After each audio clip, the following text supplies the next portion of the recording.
Pues bueno, vamos a continuar con el octavo mandamiento. Y el octavo mandamiento es: no hurtarás.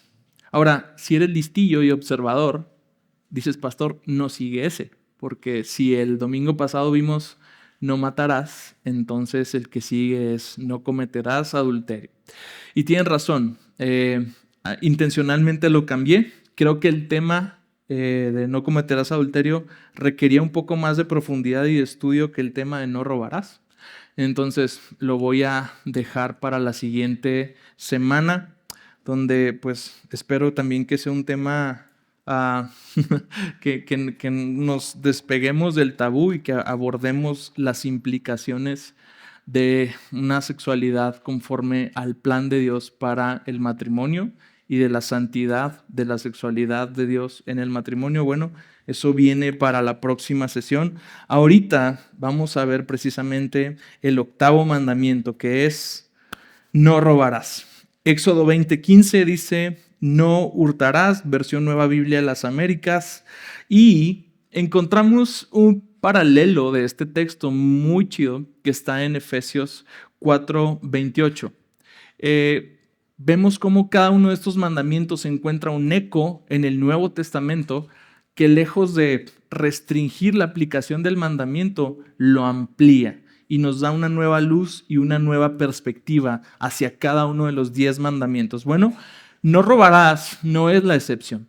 Lo que es la excepción es que no lo encontramos en el Sermón del Monte necesariamente como lo están los otros, pero en Efesios 4:28 Pablo hace una de las genialidades que él solo podría hacer y nos amplía el entendimiento acerca de este asunto, pero acerca de un verdadero cambio en el corazón que sirve como el paradigma para cualquier todo otro cambio importante en nuestro corazón. Toma nota, dice Efesios 4:28, el que roba, no robe más, sino más bien que trabaje haciendo con sus manos lo que es bueno, a fin de que tenga que compartir con el que tiene necesidad. Correcto. Padre Santo, te damos gracias por este tiempo. Yo te pido que tú nos permitas captar, Dios, toda la intención de tu palabra para nuestro corazón. Tú ya conoces la necesidad que cada uno carga en cuanto a este tema. Y yo te pido que, conociendo nuestra necesidad, nos des conforme a tus riquezas en gloria. Riquezas que vienen también con el hacer buen uso de tu palabra y darle una aplicación buena para nuestro corazón. Pues entonces, hablando correctamente del mandamiento de no robarás, lo podemos ver que también tiene una dimensión interna. No se remonta la palabra a decirnos no lo hagas y ya, sino que Pablo nos da toda una ruta y una serie de pasos para que esta cuestión del robo se vaya modificando. Ahora, al igual que el mandamiento de no matarás, este es de los dos que todo el mundo dice, no, yo jamás, ¿cuándo? No, yo, cámara, pastor, yo no soy ratero. Bueno, el domingo pasado nadie era homicida y terminamos y como que ya la andamos pensando al final. Veamos qué onda. Entonces, el mandato claro y directo del octavo mandamiento tiene que ver no solamente con el no hacer, tiene que ver con el adoptar una vida de trabajo honesto y de integridad. La dimensión espiritual del no robar no se queda en la abstención de hacer esto, que es ilegal. Se queda con adoptar todo un estilo de vida diferente. Entonces, a lo largo de este mensaje te voy a llevar acerca de 3 puntos nada más, de acuerdo a lo que Pablo nos invita en Efesios 4:28. Pablo nos invita en primer lugar a un cambio de conducta, no robes. Pablo nos invita a un cambio de hábitos, ¿sí? Sino trabaja haciendo con tus manos lo que es bueno, y al mismo tiempo un cambio de propósito en el trabajo que tiene que ver con el a fin de que tenga que compartir con el que tiene necesidad. Esos tres elementos que vemos en Efesios 4:28 son los 3 puntos del mensaje de ahorita, por si estás tomando nota. Entonces, vamos directamente al punto número 1. Dice, el que roba, no robe más. El Evangelio siempre nos invita a un cambio radical de postura. No hay puntos medios. Cualquiera que fuere la inercia del estilo de vida que estamos practicando, una vez que Cristo se nos atraviesa, como se le atraviesa a Pablo en Damasco, la ruta tiene que cambiar. Cuando Pablo se dirigía a Damasco, Pablo iba, según dice el texto de Hechos, respirando amenazas y muerte en contra de la iglesia. Pablo tenía una ruta. Pablo iba a descabechar cristianos. Se le aparece el Señor y el cambio de la vida de Pablo es totalmente radical. Pablo deja de ir por esa ruta. Bueno, siguiendo ese mismo ejemplo, lo que Pablo está aconsejando a la iglesia de Éfeso, a los raterillos de la iglesia de Éfeso, era este asunto. El que roba no lo haga. Necesitas hacer un cambio que empieza con la abstención de cierta conducta. Con la abstención de cierta conducta, ¿cómo? Adoptando un estilo de vida de integridad. O sea, la invitación del Evangelio no es nada más un no. Si es un no esto, intercámbialo por aquello.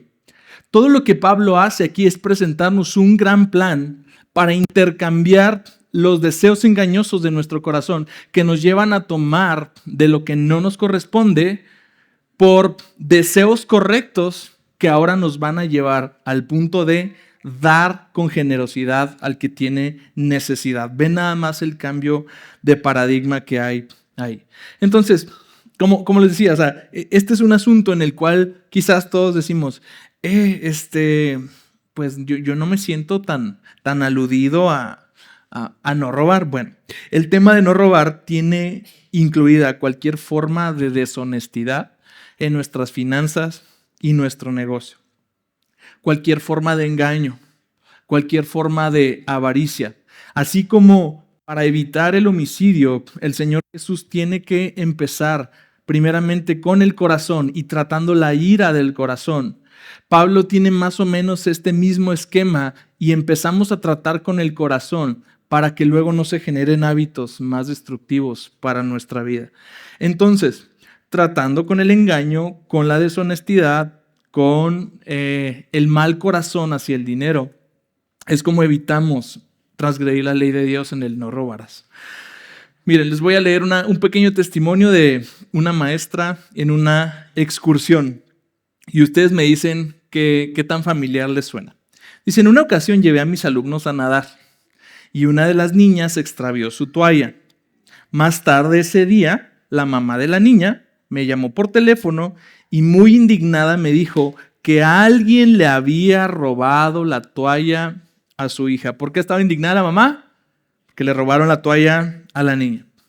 La maestra le dice, ok señora, tranquilícese, la vamos a recuperar. La clásica de aquí no se pierde nada, estamos entre puros cristianos. ¿Me puede decir señora cómo es la toalla? Y la señora le dice, sí, mira, es una toalla blanca y tiene un letrerito bordado. ¿Y qué dice el letrero, señora? Dice Holiday Inn. Entonces, a ese tipo de deshonestidad me refiero.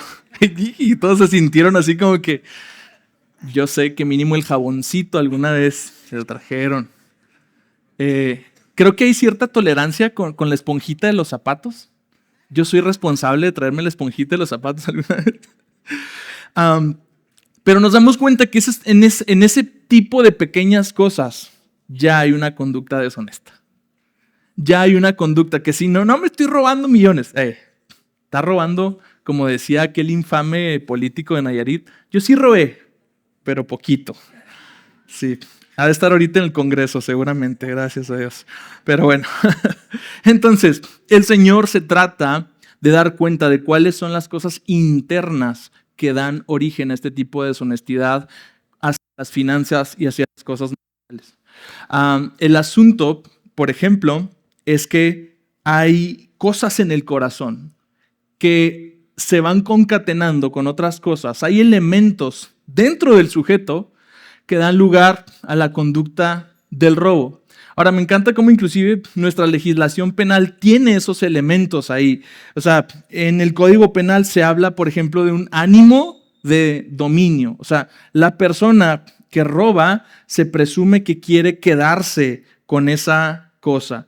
Al mismo tiempo que esa persona no tiene el consentimiento de quien le puede dar el bien. Al mismo tiempo que esa persona quiere quedarse, apoderarse de bien que está robando. Y si hacemos todos esos análisis, entonces yo, por ejemplo, veo cómo humanamente nuestro código dice, esto es robo, hay estos elementos y luego la penalidad del robo se da en base a lo que robas. Bueno, el contraste es este. A Dios no le interesa ese tipo de elementos. Y a Dios no le interesa si lo que robaste es mucho o es poquito. Robo es robo. Punto. Porque lo que hace el Señor es escudriñar el corazón. Las cosas que en el corazón van dando luz a un pecado más grave. Entonces, tengo aquí una lista de cosas, 4 cosas que quiero compartir con ustedes que normalmente operan. Son principios básicos que el acto de robar está transgrediendo. Por ejemplo, ¿qué es lo que hay en el corazón de una persona que quiere apoderarse de lo que no es suyo? Seguramente hay un corazón egocéntrico. Muchas personas que roban parten de la falsa idea de que tienen derecho, de que alguien antes les robó a ellos, de que ellos pueden hacerse justicia, de que lo merecen. ¿Sí? ¿Cuántas veces has escuchado a alguien así? Una persona egocéntrica no tiene límites definidos, adecuados. En su casa nunca le enseñaron acerca de los límites, cuáles son tus cosas, cuáles son las de tus amiguitos, ¿sí? Cuida tus cosas, respeta las cosas de los otros. Como padres es bien importante que acrecentemos nuestra intencionalidad en marcarles a nuestros hijos dónde están esos límites. Respeta los juguetes ajenos, ¿sí? Por mucho que te guste, no te puedes quedar con él. Esas cosas que tienen que ver con el reconocer un asunto muy particular. Yo no soy el centro del mundo y yo no gozo de todas las cosas que le gustan a mis ojos. Voy a ver cosas lindas en manos de otras personas y yo tengo que estar bien con eso, ¿sí? Yo tengo que estar agradecido por lo que tengo y gozoso por lo que la otra persona también tiene. Entonces, esta conducta egocéntrica hace que vaya naciendo o se vaya formando un caldo de cultivo para el robo. El ladrón que es egocéntrico tiene un alto grado de consideración para sí mismo. Eso le hace sentirse más importante que los demás. Eso le hace sentirse que lo que él quiere es más importante que la propiedad de otras personas. Y lo peor es que cuando este egocentrismo se cultiva lo suficiente, ya no hay un cargo de conciencia. Ya el foquito de la conciencia de pronto se queda prendido o lo ignora, o ya de plano no se prende porque hay una mentira subyacente que está alimentando esa dureza de corazón. ¿Qué más puede dar lugar internamente al robo? Y para mí esta es la número 1, la falta de contentamiento. Miren, vivimos en una cultura, vivimos en la cultura del con lo que guste cooperar, ¿sí? ¿Cuántas veces te has topado con alguien que presta un servicio, cobra una remuneración por el servicio, pero todavía es como que, oye, ahí con lo que gustes cooperar, o sea más. O sea, hay una propina extra, y no me refiero a la propina nominal, sino al que hay una cultura en donde estamos expresando ya básicamente que siempre queremos hacer más de lo que ganamos. ¿Sí? Siempre nuestro sueldo es demasiado ajustado y necesitamos estirarlo para que se dé más. Esto sin duda es la definición de falta de contentamiento. En mi experiencia profesional, muchas veces me ha tocado defender y o representar a personas que se hicieron ilícitamente de un bien. dinero. Y que ahora que se hicieron ilícitamente ese bien no lo pueden pagar. ¿Por qué? Porque originalmente había un deseo de hacerse de él para tener o aparentar un estilo de vida. Y ahora las personas terminan, cuando representas al acreedor, muchas veces le dices, oye, o sea, ¿por qué le prestas? O sea, se da, y sobre todo en mi ciudad, que es pueblo chico, infierno grande, se da el que ya sabes, o sea, ¿por qué le prestaste a aquella persona? O sea, no le puedes prestar. Mira, tenemos ya esta lista negra de personas a las que las financieras, los bancos no les deben de prestar ni un solo centavo. ¿Por qué? Porque habíamos identificado ese patrón. O sea, es financiera A, B, C, D, y la persona realmente hace un mal hábito de adquirir bienes, es decir, el dinero, sin la necesidad, sin la intención, quiero decir, de regresarlos. ¿Por qué nunca es suficiente? ¿Por qué tomarse tantas molestias? ¿Por qué acarrearse tanto estrés y tanta preocupación?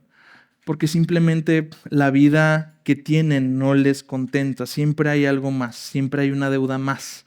Abrir una zanja para tapar otra. Y eso es uno de los ciclos más desafortunados que se originan por la falta de contentamiento. La falta de contentamiento hace que luego hasta podamos ser despojados de los bienes que sí tenemos porque no pudimos cumplir con esos compromisos. Prima hermana de la falta de contentamiento es la avaricia.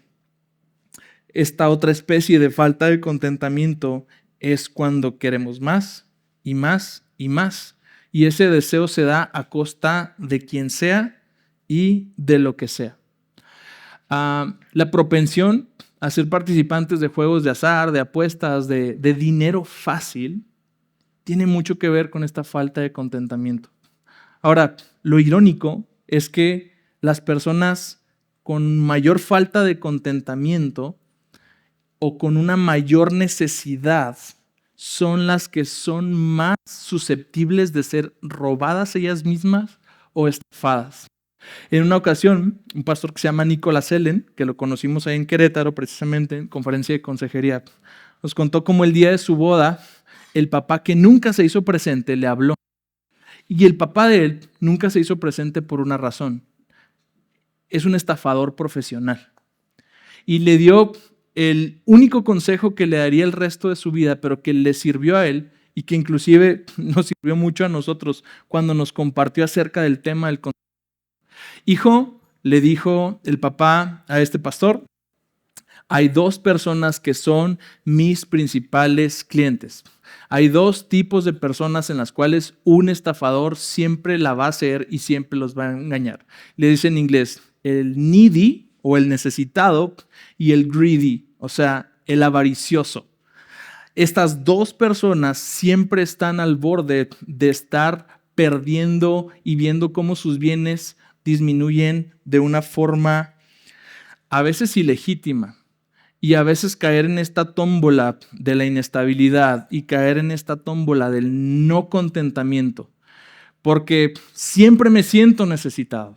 O porque aunque siento que tengo suficiente, no sé cuándo es suficiente y siempre quiero más. Estos dos elementos nos van a llevar, en algún momento, pudieran llevarnos también al hacernos de bienes bajo cualquier circunstancia. ¿Qué más se produce en el corazón de una persona que está a punto de dar a luz el robo y que tiene una mala integridad frente a los bienes y el dinero? En pocas palabras, falta de amor a otros. Sencillamente, la persona que roba solo le importa su propia satisfacción. Solo le importa su propia carencia. Él dirá para sí mismo, mi carencia es mucho mayor que la de él, ¿sí? Mi necesidad, mi urgencia. Otra vez, es este egoísmo operando a una alta velocidad en nuestro corazón, creando un peso muy específico y finalmente nos lleva a considerar que si mis necesidades son superiores a las de mis hermanos, entonces yo debo de satisfacer mis necesidades a costa de quien sea. Y yo creo que quizás hasta aquí el tema del robo sigue sonando lejano. Entonces, Permítanme darles una pequeña lista que es, como decimos, enunciativa pero no limitativa. O sea, hay muchas más cosas que se le pueden agregar. Pequeñas formas de robo de cuello blanco o socialmente aceptadas o no tan mal vistas o que no nos cargan tanto en la conciencia, pero que delante de Dios simple y sencillamente es robo. Número 1, no pagar impuestos. Número 2, no devolver lo prestado. El plagio, la piratería. ¿Tienes el valor o te vale? ¿Se acuerdan de ese? Robo de datos, robo de identidad. El robo hormiga. El robo hormiga me sorprendió cómo en México es tan destructivo. El robo hormiga es lo que se da principalmente del trabajador al patrón. Se da en establecimientos comerciales, se da en empresas. Las cifras del INEGI dicen que por cada 10,000 negocios hay 1,022 incidentes de robo hormiga. Allá en Chilangolandia, 6 de cada 10 negocios son afectados por el robo hormiga. Según estadísticas del sitio de noticias Verizon Connect, dice que puede reducir entre el 25 y el 30% de los ingresos de los negocios.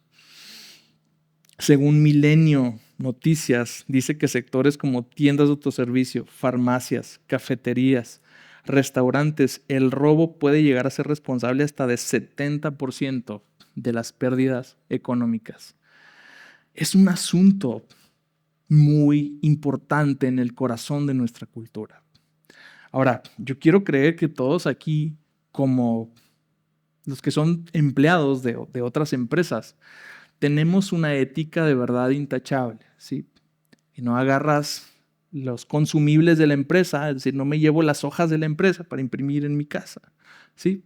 Que no le cargo a la empresa gastos personales, que no estoy haciendo un uso de las facilidades que me pueda brindar la empresa para destinarlo a algo en la cual no se beneficie la empresa.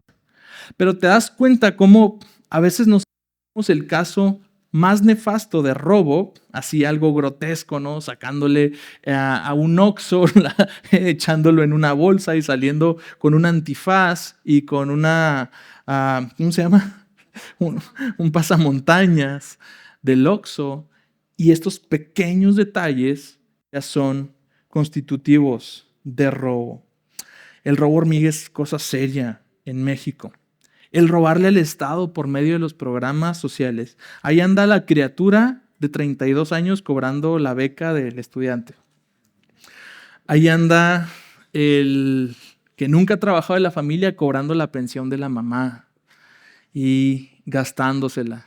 El año pasado me enteré de uno de estos parásitos del sistema que le conseguía becas a los chavos y luego les cobraba comisión a los chavos por las becas que él les conseguía.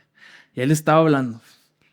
De verdad es repugnante cuando lo escuchamos así. Pero todo eso, ¿cómo inicia eso? ¿Cómo inició ese parásito que le cobra comisión a las becas de los chavos o de los programas sociales? Creyendo que no se completa, teniendo un mal corazón hacia el dinero, y luego en cuanto vio la oportunidad, muerde como serpiente. Todo eso inicia en pequeñas cosas. Inflar precios o proyectos para licitaciones es muy común. El soborno finalmente termina siendo una deuda para todos nosotros, porque se supone que de las multas que pagamos, también el Estado genera ingresos. Así que cuando no le pagamos al Estado, al mismo tiempo nos estamos robando a los que pagamos impuestos. Se da cuando el patrón no paga lo justo. Dice Efesios 6:9, y ustedes, amos, hagan lo mismo con sus siervos y dejen las amenazas, sabiendo que el Señor de ellos y de ustedes está en los cielos y que para Él no hay acepción de personas. Se da también cuando el empleado llega y cobra sus 50 horas, sus 8 horas diarias, pero ¿cuántas trabajamos, verdad, en México? O sea, México es uno de los países más chambeadores perdónenme la expresión, que más bueno, vamos a decirlo más bonito, horas Pompi, horas Pompi reporta al día. O sea, el patrón mexicano es muy simple. Yo te quiero aplastado todo el día para sentirme que estoy desquitando el dinero. Y el empleado mexicano, bueno, yo me aplasto alegremente todo el día, aunque no produzca nada, para tener equilibrio en esta relación tóxica laboral. ¿Cuántas de mis horas facturables realmente las estoy laborando? A la semana realmente estoy desquitando las 8 por 6, 48 horas que debo estar laborando. Facturo 48 y estoy en WhatsApp 10. Fíjense, si el promedio de uso de teléfono son 4 horas diarias en México, ¿cuántas de esas 4 horas diarias se dan durante el trabajo? Y hablamos de uso ocioso, ¿no? De que estás acá mandando mensajes, estás con links, estás mandando información. Entonces, ya empezamos a tener más claridad de cómo puede uno muy fácilmente relajar y empezar a dar pasos en esta escalera descendente hacia una deficiente integridad financiera y hacia los bienes materiales. Así que, al igual que la señora que se robó la toalla del Holiday Inn, pues corremos el riesgo de que estas pequeñas mañas se vayan enquistando en nuestro corazón y nuestra conciencia ya no nos diga cuándo y no nos avise que estamos a punto de deslizarnos hacia un robo o hacia algo más grave. En pocas palabras, dice el Señor en Proverbios 11:1, la balanza falsa es abominación para el Señor, pero el peso justo es su deleite. Yo me acuerdo, mi abuelo era agricultor y yo me acuerdo que él me enseñó con quién no trabajar. Resulta que cuando se da la pizca de lo que se siembre, pues todo el mundo es como que vas y te puedes ganar una lana, ¿no? El asunto es que la misma gente empezaba a identificar la báscula de aquel señor roba kilos. Y yo, ¿por qué siempre estamos así? O sea, siempre estamos en esa. Y luego, y el agricultor se quejaba de que el trabajador mexicano, iban por trabajadores del sur, porque el trabajador del sur simple y sencillamente no decía nada de estas circunstancias. La gente del sur, la más jaladora que se pueden imaginar. Y sí nos ponen una arrastrada en muchas cosas, pero al mismo tiempo eran más susceptibles de esta clase de abusos. El saber que cierta persona traía cientos de trabajadores del sur, de Guerrero, de Oaxaca, de Chiapas, y que les estaba pagando una baba, es abominación para el Señor. Levítico 19:13 dice, no oprimirás a tu prójimo, ni le robarás. La opresión dentro del pueblo de Israel llegó un tiempo donde incluía el cobro excesivo de intereses. En Nehemías capítulo 5 te vas a dar cuenta cómo la opresión llegó a este punto donde quienes llegaron procedentes de Babilonia ahora querían recuperar sus tierras. Y bueno, se daban ahí una serie de relaciones abusivas entre las personas. Todo eso sucede cuando el dinero se va acrecentando en el corazón y todo eso termina siendo una forma de robo en el corazón y en la perspectiva del Señor. Así que la enseñanza es clarísima. El creyente debe vivir con integridad y honestidad en todas las áreas de su vida. Pero aún hay una forma más de robo. Y aquí viene el momento, Malaquías 3:8. Malaquías 3:8 dice, ¿robará el hombre a Dios? Pues ustedes me están robando. Pero dicen, ¿en qué te hemos robado? En los diezmos y las ofrendas. Oh, tremendo versículo controversial actualmente. Yo sé que en muchos contextos este tipo de versículos salen muchas veces mal librados porque constantemente se han utilizado mal. Y creo que actualmente la iglesia puede correr el riesgo de no entender cuál es la finalidad del dinero físico en el reino de Dios. El recurso más eficiente de la gente que no entiende el dinero es despotricar contra el diezmo, contra la ofrenda y contra lo que sucede con las finanzas de la iglesia. Miren, estas cosas muchas veces se dan por avaricia o se dan por tacañería. Y también yo veo que culturalmente hay una falsa piedad que cómo nos ha hecho daño. Una falsa piedad en cuanto a la pobreza. El pobre es bueno, el rico es malo. El pobre es santo, el rico es pecador. Falsa piedad. Falsa piedad que ya saben de dónde viene, ¿sí? Allá donde a Dios le dan limosna, ¿sí? Allá donde a Dios lo tratan de limosnero. Allá mismo donde ahorita se andan agarrando las bolsas porque las finanzas van a pique, ¿sí? Y habló el Papa con los cardenales y salió mal librado porque vienen reducciones en los sueldos, no hay para pagar jubilaciones o pensiones y mucho menos hay para pagar las millonarias indemnizaciones por ya saben qué tipo de delitos. Entonces, ¿qué rol tiene el dinero en el reino de Dios? Yo sé que en el contexto latinoamericano que ha sido tan golpeado por la desigualdad, en el contexto latinoamericano donde aparte en los últimos 25 años nos enteramos cada vez más de estas noticias tan dañinas y tan tristes que tienen que ver con el mal uso del dinero dentro de la iglesia. Esto definitivamente es algo que empieza a ser como una separación en nuestro corazón. Y tenemos la tendencia a separar nuestra vida espiritual de nuestra vida económica. El gran error sería ignorar que hay una conexión fundamental en nuestra vida espiritual y nuestra forma de pensar acerca del dinero y de manejarlo. Nosotros tenemos la tendencia a divorciar nuestra fe de nuestra economía, pero para Dios son inseparables. Una de las personas que más habló acerca del dinero en la Biblia fue el Señor mismo. Entonces, aunque hay razones para desconfiar, aunque hay razones para tener esto como un tabú de la iglesia, necesitamos darle su justa proporción al entendimiento de nuestro dinero en el reino de Dios.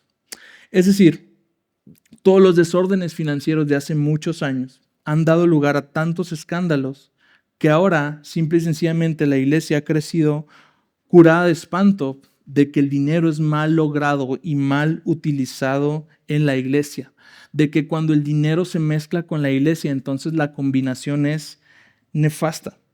Y yo sé que ha sido, y tengo que reconocer que así lo ha sido, y tengo que ponerme también en sus zapatos y ver lo escandaloso que suena. Nada más, ayer me mandaron un reel. Imagínense lo escandaloso que suena esto, o sea, primero me escandalizó y me dio risa y lo dije, neta, qué gacho. Pastora es agarrada con su amante en Tuxtla Gutiérrez con 11 millones de pesos en efectivo. Tuxtla Gutiérrez, o sea, todo está mal. O sea, no hay nada en esa frase que puedas decir, o sea, Beverly Hills quizás hubiera suavizado un poco el asunto. Pastora, amante, dinero en efectivo, Tuxtla Gutiérrez, Chiapas. Cuando escuchamos a casos que tienen que ver siempre con un sobreénfasis en la predicación, en la prosperidad, ¿no? Siempre hay estos elementos que se juntan en un predicador para desconfiar de él. Número 1, desconfíe si tiene acento caribeño. Número 2, desconfíe si junto a su nombre añade un título, ya sea, jamás van a añadir pastor o maestro, jamás, pues muy bajo eso. Evangelista todavía, pero añade a su título apóstol o profeta. Y luego su nombre se compone por un nombre anglosajón en diminutivo y un apellido español latinoamericano. Ejemplo, apóstol Randy Sotomayor. Córrale, ya, o sea, va a salir bolseado, ¿sí me explico? O sea, nomás nomás por mencionar el nombre ya se dedujo de tu cuenta automáticamente algo. O sea, ser bien conscientes de esa realidad de la iglesia nos hace mucho cuestionar si realmente va de la mano mis finanzas con mi dinero. Ahora, cuando se cuestiona el diezmo y la ofrenda, el argumento normalmente es que el diezmo es del antiguo pacto, el diezmo es de la ley. Yo no sé si consideramos lo que pasaba en el nuevo pacto, donde en la iglesia de los apóstoles la gente vendía todo, y lo daba a la iglesia. Y preguntarnos entonces si mi generosidad se va a transformar en el nuevo pacto de gracia y va a ser inferior que en el viejo pacto de obras, o si tendría que ocupar el lugar correcto en mis prioridades, en mi presupuesto y sobre todo en nuestro corazón. ¿Cuál es la medida ahora? ¿Sigue siendo el 10 una medida apropiada? Es como algunos decimos, es ahora el piso y no el techo, antes era el techo. ¿Qué debemos entender? El Señor no nos dice nada acerca de porcentajes.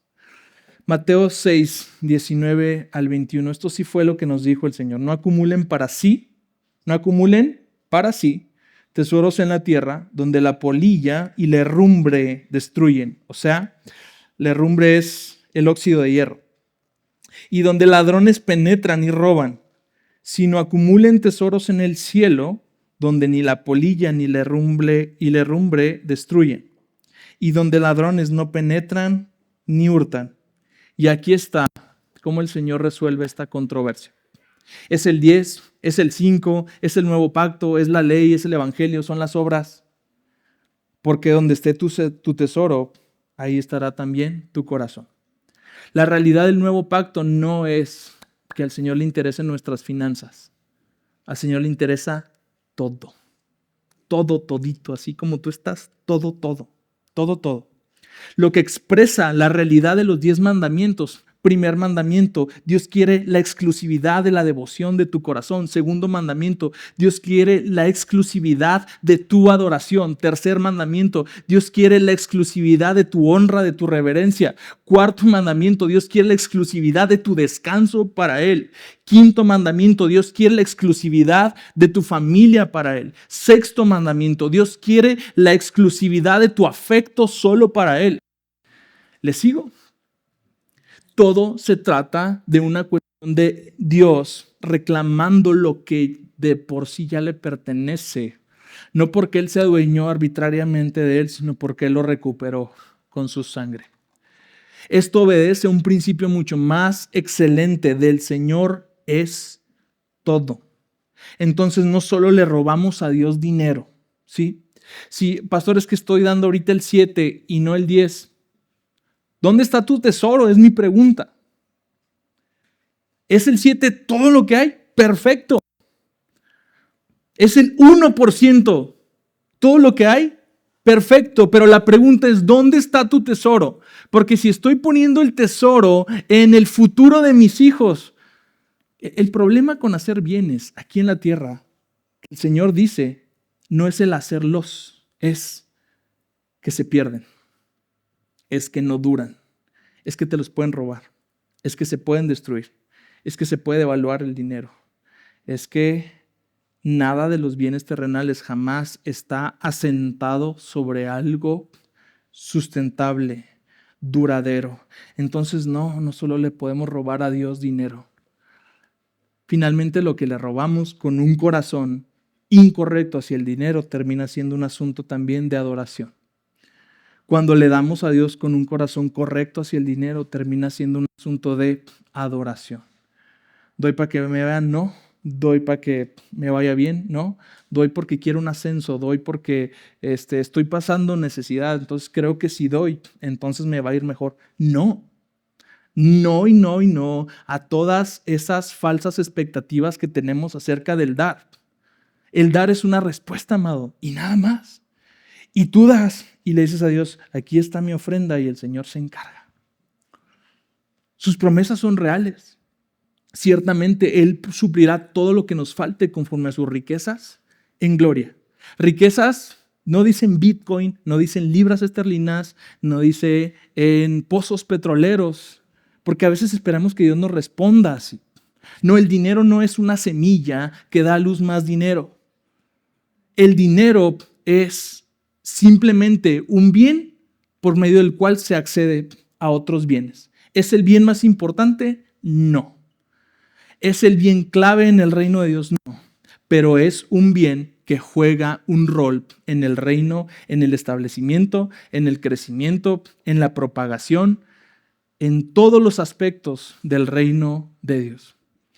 Y el reino de Dios depende si en el transcurso de unos años nuestras iglesias están como está hoy, la iglesia madre de todas las iglesias, prácticamente en bancarrota, por una mala idea, una falsa piedad. Es que la pobreza, y es que hacemos votos de pobreza. Oh, el Señor era pobre.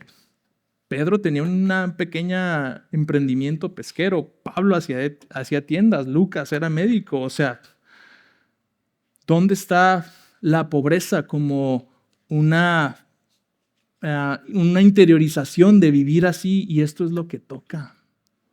De ninguna manera. Entonces, en este falso divorcio o en este divorcio malintencionado de las ofrendas y de nuestro dinero, la iglesia ha perdido mucho terreno y la iglesia ha sufrido definitivamente mucho. ¿Cuál es el principio central de todo esto? Dios es dueño de todo. Job 41:11. ¿Quién me ha dado algo para que yo se lo restituya?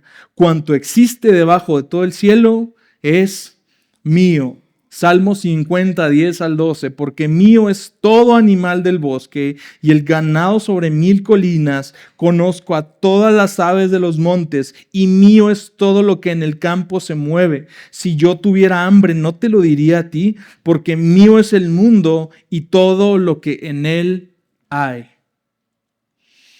Salmo 24:1, del Señor es la tierra y todo lo que hay en ella, el mundo y los que en él habitan. Tú y yo somos de él. Ageo 2:8, mía es la plata y mío es el oro, declara el Señor de los ejércitos. Y mi favorito, 1 Corintios 6:19 y 20. ¿O no saben que su cuerpo es templo del Espíritu Santo que está en ustedes, el cual tienen de Dios, y que ustedes no se pertenecen a sí mismos? Cuando Dios dice que todo es de Él, todo es de Él. Yo no puedo reservar algunas áreas de mi corazón y separar algunas áreas de mi corazón. Yo no puedo robarle a Dios en una cosa y darle a Dios generosamente en otra. Esto es una ecuación donde todo va junto. ¿Ok? Entonces, pasamos así al punto número 2. Sino más bien que trabaje haciendo con sus manos lo que es bueno. No nomás es dejar de hacer. Lo que me encanta de Pablo es que hay que sustituir eso malo que se está haciendo y ahora cambiar el hábito y hacer algo bueno. Entonces, eres ratero, estás robando, Dios está tratando tu corazón, Dios está quitando el egocentrismo, el egoísmo, todo lo que hace que tú robes. Lo que sigue entonces es que tú te pongas a trabajar. Tenemos una cultura, si me ayudan ahí con los memes que le puse, que también tiene muy interiorizado el trabajo, como les digo. El mexicano es chambeador, lo que pasa es que a veces nos gana lo mañoso. Cuando me preguntan quién es el dueño de mi vida, así es, todos decimos mi patrón. Mi patrón es el Señor. ¿Qué más? Tengo TOC, trastorno obsesivo chambeador. ¿Cuántos dijeron amén? ¿Qué otro? Siempre me duermo enojado porque estoy 8 horas sin chambear. Amén, amén. Échenle. No, mamá. No eran pataditas en la panza, era yo poniéndome las botas para irme a chambear. ¿Qué más? Si hubiera un premio en la iglesia al más servidor, no iría, porque ese día me toca servir.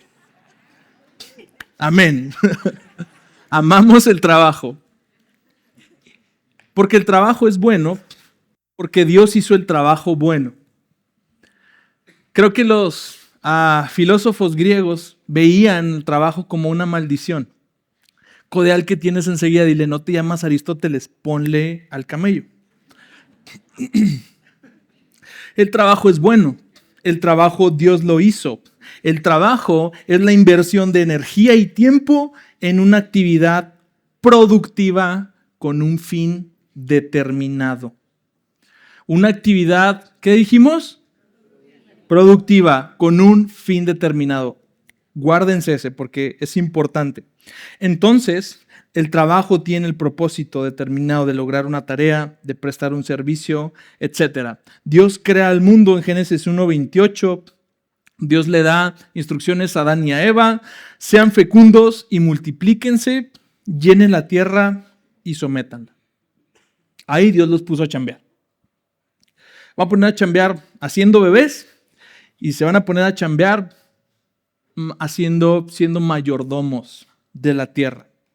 Enseguida les dice, ejerzan dominio sobre los peces del mar, sobre las aves del cielo, sobre todo ser viviente que se mueve sobre la tierra. Dios hace a Eva cuando ve a Adán solo y la llama ayuda idónea. La chamba era demasiada para Adán solo y le hace una ayuda idónea. Le hace una compañera con super habilidades para ayudarle en esta tremenda tarea de someter la tierra, de juzgarla y de reinar sobre toda la creación. ¿Cuántos dan gracias por su esposa? 4. Rayos, vengan, ¿a qué estabas esperando? Sí, para que esto. Entonces, Génesis 3:17, el Señor dijo a Adán, Génesis 2:15, el Señor tomó al hombre y lo puso en el huerto del Edén para que lo cultivara y lo cuidara. Dios puso a chambear a Adán. Todo esto era para decirles, el trabajo es de Dios. El trabajo no es una maldición. Las complicaciones en el trabajo sí son una consecuencia de la caída. ¿Qué viene después de la caída? Ahora el hombre tiene que trabajar una tierra que no produce espontáneamente lo bueno. Hay que ponerle al camello para que la tierra produzca. Hay que trabajar con el sudor de tu frente. Se requiere mucho esfuerzo. Dice sudor de tu frente, no sudor del de enfrente. ¿Sí me explico? Digo, por si hay aquí algún político que así chambean, el sudor de su frente, no con el sudor del de enfrente. Ok, entonces el trabajo es una bendición de Dios, no es consecuencia de la caída, y nosotros entendemos que ahora desempeñamos nuestra actividad laboral en un mundo caído y que nuestra ética de trabajo, aquí viene lo más importante, ya para que se puedan ir. Nuestra ética de trabajo está ligada a nuestra teología funcional. Cuando lo que yo creo realmente se pone a chambear conmigo y no cuando lo que yo creo lo dejo en la iglesia, lo dejo aquí sentadito que me espere para el otro domingo. Si bien le va, ¿verdad? Porque aquí venimos cada 15 días, pero el asunto es, mi teología se va conmigo y me acompaña y el trabajo es un área donde mi teología está. Chécate Pablo, 2 Tesalonicenses 3:6 al 15. Ahora, hermanos, les mandamos en el nombre de nuestro Señor Jesucristo que se aparten de todo hermano que ande desordenadamente y no según la doctrina. Ok, a partir de esta frase podemos predecir que andar desordenadamente y no según la doctrina tendría que ver con una serie de fallas morales escandalosas. Pero ojo lo que Pablo interioriza como andar desordenadamente y no según la doctrina que aprendieron de él. Dice, pues ustedes mismos saben cómo deben seguir nuestro ejemplo, porque no obramos de manera indisciplinada entre ustedes. Ok, primer punto de esta gente, anda de forma indisciplinada. En segundo lugar, dice, ni comimos de balde el pan de nadie, sino que con dificultad y fatiga trabajamos día y noche a fin de no ser carga a ninguno de ustedes. Según la doctrina, Pablo les enseñó a chambear. Y la gente que chambea productivamente, que no anda comiendo el pan de balde, que no anda de forma indisciplinada, es la gente que, según Pablo dice, esta gente está dándole por donde es. Finalmente, dice, no porque no tengamos derecho a ello, sino para ofrecernos como modelo a ustedes, a fin de que sigan nuestro ejemplo. Pablo era un tipo chambeador, Pablo era un tipo disciplinado, Pablo era ejemplo de lo que creía en su trabajo. Porque aun cuando estábamos con ustedes les ordenábamos esto: si alguien no quiere trabajar, que tampoco coma. Todos dijimos amén. Si alguien no quiere trabajar, que tampoco coma, porque oímos que algunos entre ustedes andan, y aquí está el asunto, desordenadamente, sin trabajar, pero andan metiéndose en todo. A tales personas les ordenamos y exhortamos en el Señor Jesucristo que, trabajando tranquilamente, coman su propio pan. Pero ustedes, hermanos, no se cansen de hacer el bien. Entonces, la teología funcional de Pablo se manifiesta de una forma muy clara. ¿Sí? La gente que trabaja como Pablo les enseñó, trabaja de forma disciplinada, trabaja de forma ordenada y anda metiéndose en sus propios asuntos y no en los asuntos de los demás, que es precisamente la consecuencia del ocio. Y si alguien no obedece nuestra enseñanza en esta carta, señalen al tal y no se asocien con él para que se avergüence. Y todos los legalistas dijeron, amén. Sin embargo, no lo tengan por enemigo, sino amonéstenlo como a un hermano. Y todos los legalistas dijeron, ah. Entonces, la carta de Segunda de Tesalonicenses es profundamente teológica. Pero ¿qué hace esta enseñanza de una carta tan teológica? ¿Qué tiene que ver el trabajo? Simple y sencillamente, Pablo dedica una cantidad tan importante de su texto para que se den cuenta de que lo que el cristiano cree se tiene que incorporar en cada aspecto de la vida diaria. Y el trabajo es uno de esos aspectos. Entonces, la forma en cómo hacemos nuestro trabajo refleja a aquel a quien decimos adorar. Pablo está convencido que debemos de predicar con el ejemplo desde el momento en que estamos trabajando. Si alguien no quiere trabajar, que tampoco coma. Y Pablo desea persuadir a los irresponsables de Tesalónica para que se pongan a trabajar.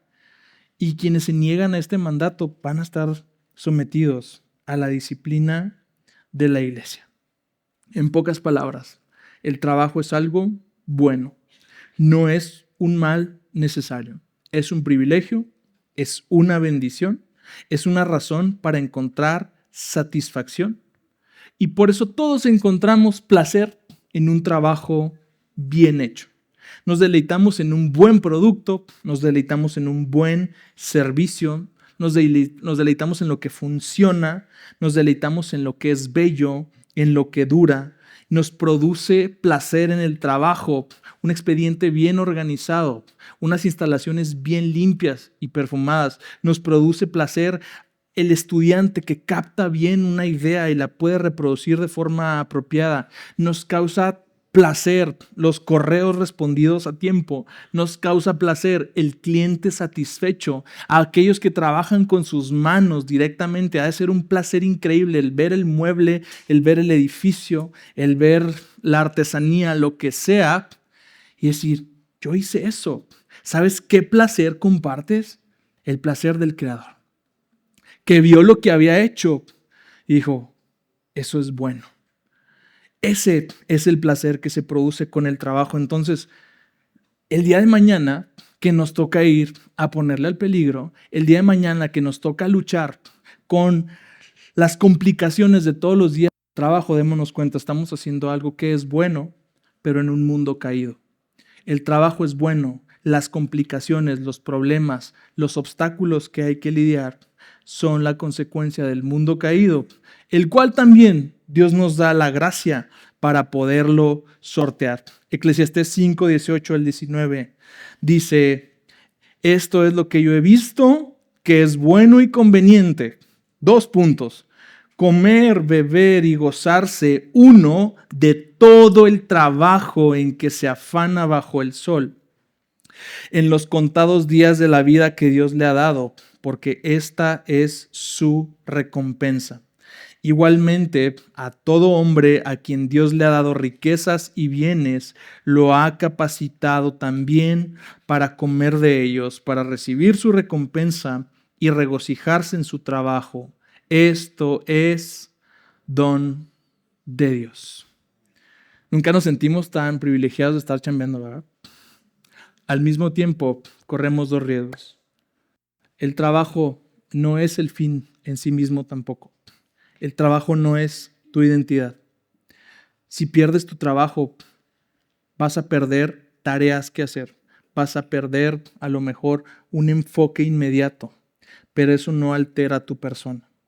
El trabajo no es un ídolo al grado del que solamente estamos pensando en estar ahí porque solamente eso nos satisface y solamente eso nos hace sentir que estamos haciendo algo importante. La mujer que trabaja en su casa con sus hijos no necesita estar liderando una empresa para saber que está haciendo algo útil y algo digno de admirarse. La mujer que trabaja en sus hijos está haciendo el propósito de Dios desde su casa. El hombre que lo hace desde tremendas responsabilidades, millones de pesos que administra, tremendas decisiones, sabe que también la gloria de Dios está ahí, pero que al mismo tiempo su trabajo todavía es para la gloria de alguien más y no para uno mismo. Entonces, llegamos al último punto, porque si no esto se va a alargar demasiado. Penúltimo. Los nuevos avances en la tecnología nos han dado diferentes formas de trabajar. Ya no es el trabajo que tu tío boomer que cree que solo se puede trabajar al sol y con pico o pala. ¿Me explico? Las tecnologías nos han dado tremendas opciones para hacer dinero lícito desde casa, sin el formato original de 8 horas, sin presentarte a un establecimiento. Hay muchas formas de hacer dinero lícito y de trabajar dignamente a partir de los dones que Dios nos dio. Pero en lo que tu tío boomer tiene razón es en algo. Quizás el trabajo de sol a sol restringía el ocio y restringía la improductividad. Te drenaba las energías al grado de, pues solo te queda ir a tu casa a comer, echarte un rato, ¿no? Y ya, estás muerto para el otro día. Las nuevas tecnologías y las nuevas implementaciones en el trabajo que nos permiten ciertas libertades de tiempo. A lo mejor tú no estás sujeto al horario Godín de 8 a 6, y digo Godín con mucho amor, es una expresión. Entonces tienes ciertas facilidades de tiempo que también tienen un riesgo, el riesgo del ocio. Sí, porque a lo mejor tú eres súper chambeador, pero puedes ser una persona que está mucho tiempo ociosa. Y del ocio se empieza a convertir esto en pereza. Proverbios tiene tantos elementos que darnos para ser cuidadosos de que aun cuando ya hayamos cumplido nuestra jornada, cuando ya generamos lo que teníamos proyectado generar, estemos ocupados, porque el trabajo es algo que va acompañando al ser humano. Estar ocupando nuestra mente, estar haciendo algo productivo. Dices, ok, yo en 3 meses genero lo que alguien hace en todo el año. Felicidades, eres un crack. Proverbios 6:6 tiene un mensaje para ti. Ve, mira la hormiga, perezoso. Observa sus caminos y sé sabio, la cual sin tener jefe, ni oficial, ni señor, mira, la hormiga hacía home office, se me hace. Prepara en el verano su alimento y recoge en la cosecha su sustento. La enseñanza de la hormiga es, si yo tengo facilidades de horario, entonces yo soy como esta hormiguita. Yo no necesito que nadie me diga, pero yo soy precavido en ir ahorrando, en ir almacenando y luego en la cosecha disfrutar. La sabiduría de la hormiga es saber administrar su tiempo, su fuerza y sus recursos para extraerlos en el tiempo en que más lo necesita. Ven, la creación de Dios es hermosa. Vean, Proverbios 10:4. Pobre es el que trabaja. Hasta ahí, ¿cómo? Pobre es el que trabaja con mano negligente. Tú puedes ser una persona que te gusta la chamba, pero eres negligente al hacer la chamba. Dejas cosas para después, no estás pensando a futuro, no estás planeando, no eres organizado, aprovechas las facilidades de tiempo y no haces nada con las facilidades de tiempo. Entonces, la contraparte de este proverbio está ahí. Pero la mano de los diligentes enriquece. Enriquece. Proverbios 20:13, no ames el sueño, no sea que te empobrezcas. Me encanta este proverbio porque es importante descansar. Este proverbio te dice, no descanses tanto, amigo. No sea que te empobrezcas. Está chido que descanses, que tu descanso no te lleve a una actitud negligente en donde luego estás trayendo ruina a tu vida porque amas el sueño y eso está causando crisis económica. Abre tus ojos y te saciarás de pan. Proverbios 22:29, este me encanta. ¿Has visto a un hombre diestro en su trabajo? Estará delante de los reyes, no estará delante de hombres sin importancia. Qué hermoso es saber que en el seguir haciendo bien lo que Dios nos llamó a hacer bien, en el ser fervientes, en el no ser perezosos, en lo que requiere diligencia. Yo no sé si Dios te va a poner delante del príncipe Carlos, pero seguramente la excelencia de tu trabajo te irá promoviendo por ti mismo. Porque a todos nos encanta llegar y encontrar a alguien que es bueno en lo que hace. Todos descansamos cuando encontramos, este es un buen mecánico. Este es un buen herrero, porque hay muchos herreros. Este es un buen carpintero. Este es un buen albañil. Cuando encuentras a alguien que es excelente en su trabajo, yo automáticamente quiero recomendárselo a todo mundo, porque yo sé que todo mundo andamos buscando a alguien como él, ¿no? Y nos encanta encontrar personas así. Y finalmente la pereza hacia la proactividad. Proverbios 26:13 al 16. El perezoso dice, híjole, este me recordó tanto un camarada, se lo voy a mandar. Hay un león en el camino, hay un león en medio de la plaza. Traducido a mexicano, no, está bien difícil la cosa. No, hombre, te dijeron, no, ya escuchaste. Ponle al peligro, bro. O sea, no hay. Sí está bien difícil siempre. O sea, ¿cuándo ha estado fácil en México? Avísenme, ¿no? Ahí en los tiempos de Porfirio Díaz, ¿verdad? Y no para todos. O sea, ¿cuándo ha estado fácil? ¿Cuándo no ha habido peligro? ¿Cuándo no ha habido riesgos? La comodidad es un tremendo, tremendo obstáculo para que hagamos cosas importantes. Porque es lo que hace el perezoso. Si no fuera perezoso, agarra un cuchillo, agarra una pistola y a ver si es cierto que hay un león. A ver, y si le echamos carne al león para que se distraiga y salimos corriendo, ¿te fijas? La proactividad. Y el perezoso dice, no, hombre, dice, no, ya leíste las noticias. Como la puerta gira sobre sus goznes, traducido bisagras, así da vueltas el perezoso sobre su cama. El perezoso mete la mano en el plato, pero se fatiga de llevársela a la boca. Está como el del chiste, ¿no? Que le pide al genio un caballo y no le pide una ardillita para que le haga al caballo, ¿no? No sé si lo sabían, se acaba de contar. El perezoso, y aquí va la tremenda barrera que tiene la flojera. Es más sabio ante sus propios ojos que 7 que den una respuesta discreta.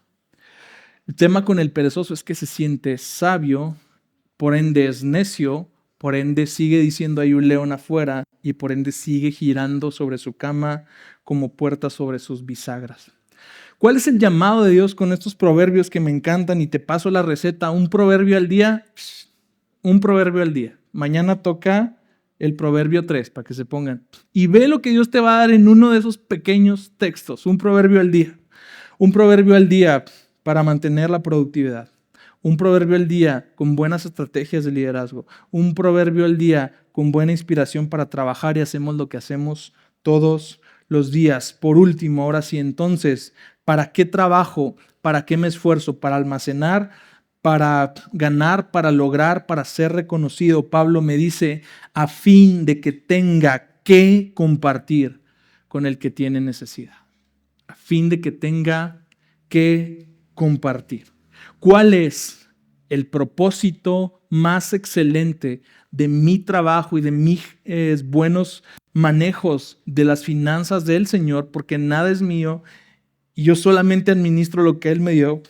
Compartir con generosidad, cambiar el propósito. El propósito del mundo es almacena, logra, compra, gasta, porque entre tanto veamos que tienes y que gastas, tanto te vamos a estimar. ¿Quién quieres que te estime, amado? ¿La gente o el Señor? Y en el reino de Dios no tiene tanta estima el que gasta tanto para sí, sino el que tiene para compartir. Dice otro proverbio, que todo el mundo quiere ser amigo del hombre generoso. ¿Sí? ¿Por qué? Porque esa es la visión del reino.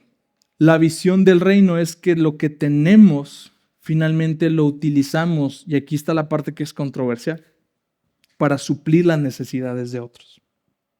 El propósito final del trabajo honesto no es la autosuficiencia, sino la generosidad. ¿Trabajamos para qué?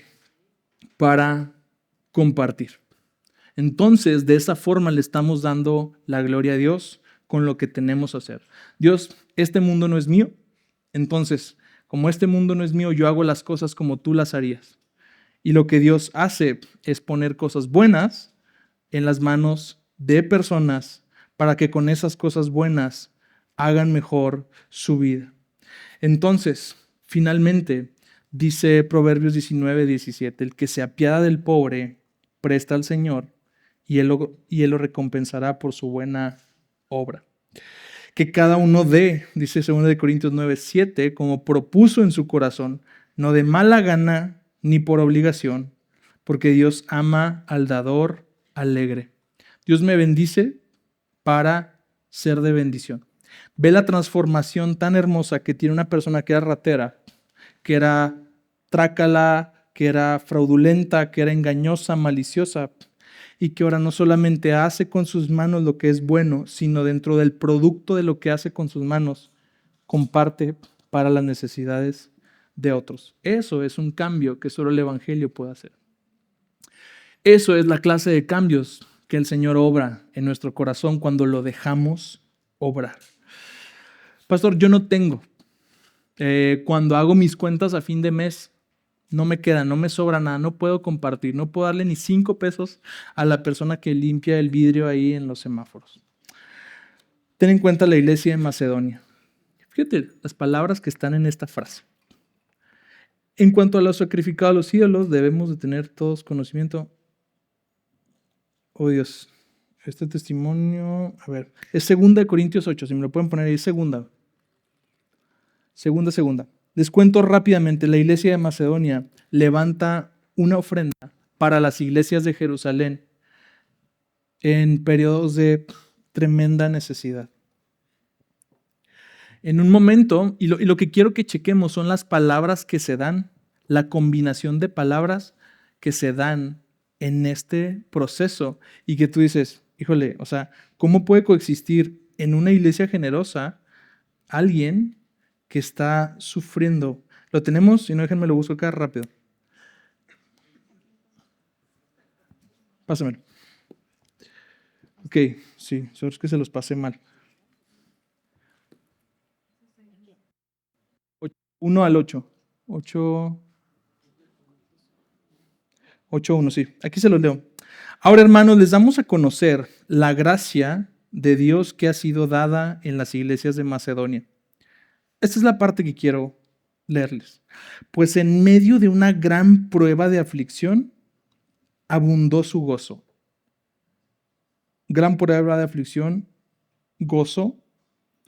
Y su profunda pobreza sobreabundó en la riqueza de su liberalidad. Porque yo testifico que según sus posibilidades y aún más allá de sus posibilidades, dieron de su propia voluntad, suplicándonos con muchos ruegos el privilegio de participar en el sostenimiento de los santos. Qué increíble la iglesia de Macedonia, que nos da una muestra de esta generosidad sacrificial que viene acompañada con el entendimiento de cuál ha sido la generosidad de Dios para nosotros. La iglesia de Macedonia, siendo conocedora de las necesidades de la iglesia, de las iglesias de Jerusalén, no solo dicen, ¿cómo le haremos? No solo lo dejan en, vamos a orar a ver qué sucede. Hacen una ofrenda en medio de muchas tribulaciones, en medio de mucho sufrimiento, y lo mandan a la iglesia de Jerusalén. El punto al que quiero llegar es a este. Todos estamos esperando el punto en el que nuestro trabajo sobreabunde tanto para que ahora sí podamos dar con generosidad. Y la generosidad es un músculo que se va entrenando desde algo tan sencillo como tu presupuesto. Te pregunto, en tu presupuesto, que espero que sí tengas y que organices, ¿hay una parte de tu presupuesto destinada para suplir las necesidades de otros? Porque esto es lo que el principio del diezmo nos enseña. Por eso es un principio que yo digo, yo no me puedo deshacer de él. Porque el diezmo me enseñó que puedo hacer 100% con 90%. Al mismo tiempo, entonces, yo me doy cuenta que puedo hacer con 80% lo mismo que con 100% y que todavía puedo tener la posibilidad de darle a Dios y de tener una reserva para suplir las necesidades de otros. Simple y sencillamente suplir las necesidades de otros hermanos de la iglesia, de suplir las necesidades de alguna causa, de alguna asociación, de alguna fundación, de alguien a quien Dios te está llamando a apoyar. Todo eso entra dentro de nuestro presupuesto. Entra dentro de la manifestación visible de lo que Dios hace de forma invisible en nuestro corazón. Siendo esta manifestación la tremenda gracia de Dios que nos ha impulsado a dar con generosidad. Dentro de mi presupuesto está el darle a otros, necesito ponerlo. Es como me dijo una vez mi pastor Quique, oye, ¿cuándo sales? ¿Cuándo tienes un date con tu esposa? No, pues ahí vemos, ahí lo vamos programando. Me dice, si no está en tu agenda, no te importa. Santo Dios. Si no está en mi agenda, no me importa. Y luego de ahí pasamos al otro principio. Si no está en mi presupuesto, ¿qué creen? Tampoco me importa. Porque entonces yo tengo que tomar de los recursos que tengo, tiempo y dinero, una porción para destinarlo a esas cosas que yo creo que son importantes. El principio de generosidad que Dios me enseña es que siempre Él es primero en todo. Pero enseguida, el principio que el Evangelio me enseña es que bueno que pienses en Dios, necesitas pensar también en las necesidades de otras personas. Quiero cerrar con un testimonio, si me puede ayudar de alguien en el piano. Este testimonio lo cuenta Randy Alcorn. Si gustan ponerse de pie, también ya para que se vayan desentumiendo.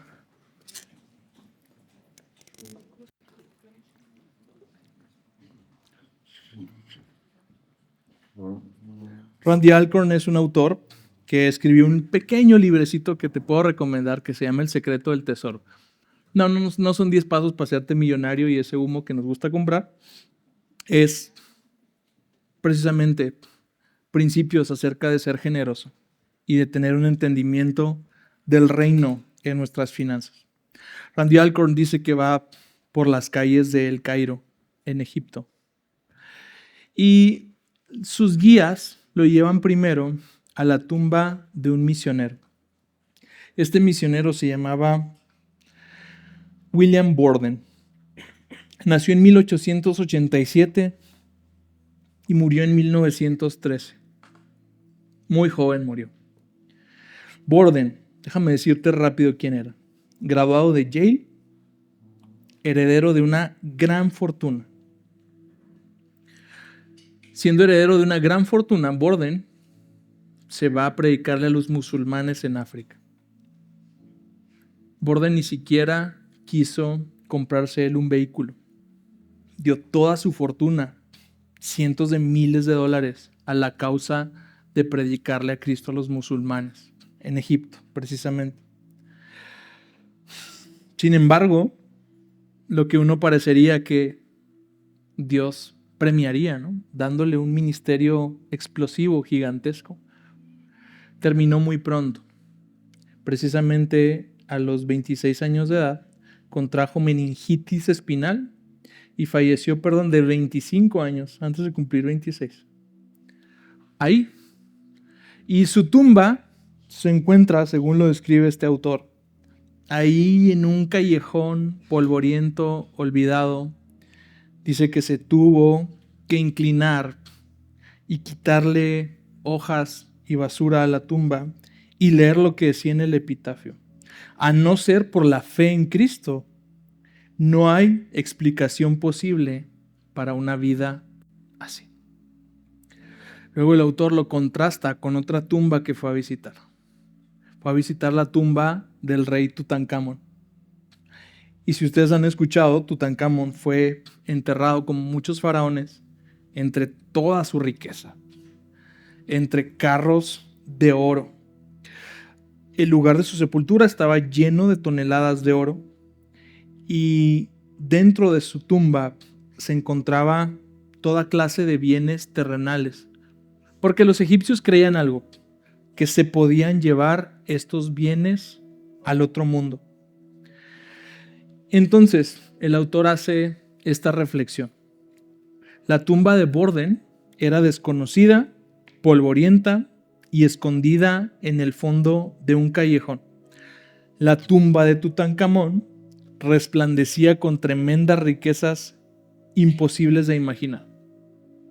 La pregunta es, ¿quién es más rico ahora? ¿Quién pudo llevarse sus tesoros?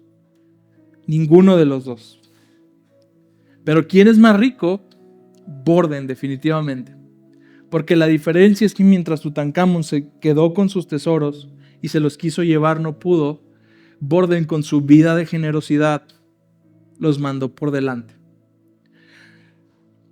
Realmente, cuando uno abraza estos principios, te das cuenta de que tenemos la tendencia a ser más egoístas aún de lo que parecemos, a pensar demasiado en nuestro futuro, demasiado en nosotros mismos.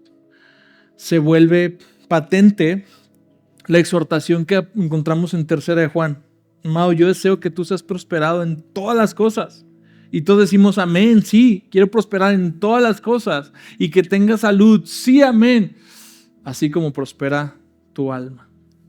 Y ese es el punto importante.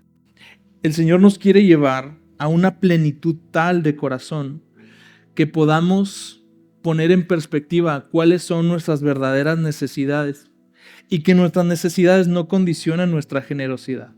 Nuestra generosidad es una respuesta a la gracia de Dios que se manifiesta en todos los rincones de nuestra vida, incluido el rincón financiero. Así que entonces el Evangelio, lo que está taladrando hoy en nuestro corazón, es el modificar nuestra relación con el trabajo y los bienes materiales. No robarás no solo es una prohibición de tomar lo ajeno, es un llamado a vivir en honestidad. Es esforzarnos en el trabajo, hacerlo con excelencia, con gozo y al mismo tiempo ser generosos con lo que podemos hacer. Que cada uno de nosotros de verdad sea lo suficientemente obediente a Dios para permitirle hacer ese trabajo en nuestras vidas. Y el llamado es muy simple. Cierra tus ojos y simplemente descubre tu corazón delante de Dios.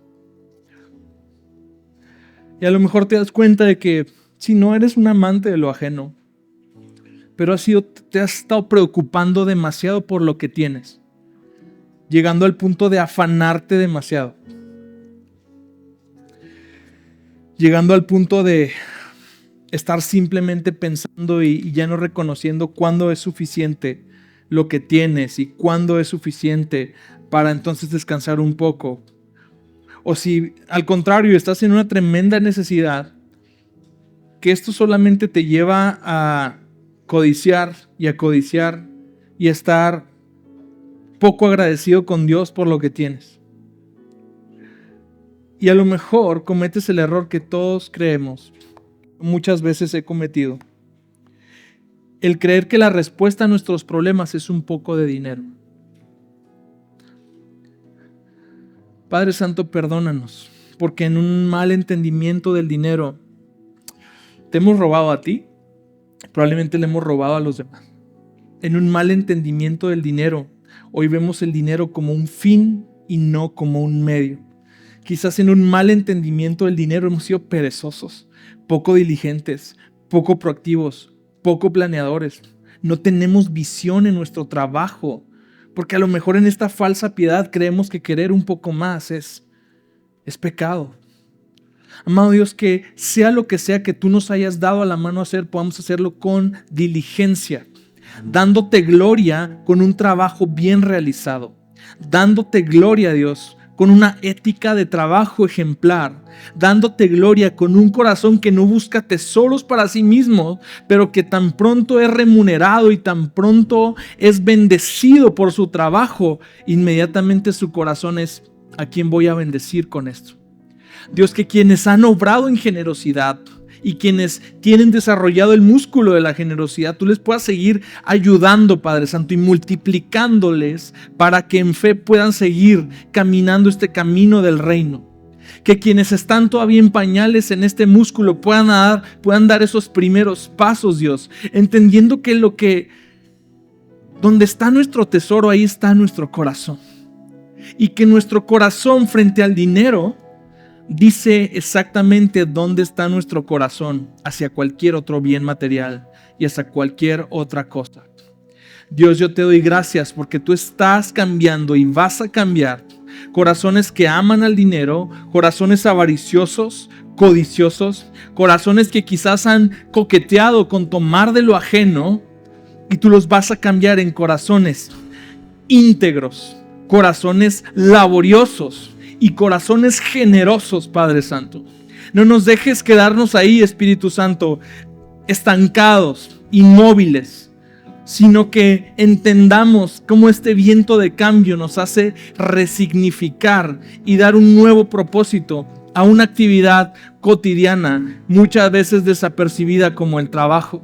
Y saber, Dios, que mañana en nuestro establecimiento, negocio, oficina, casa, tú nos estás haciendo un llamado a hacer todas las cosas con excelencia, como si fueran para ti. En el nombre de Jesús. Amén.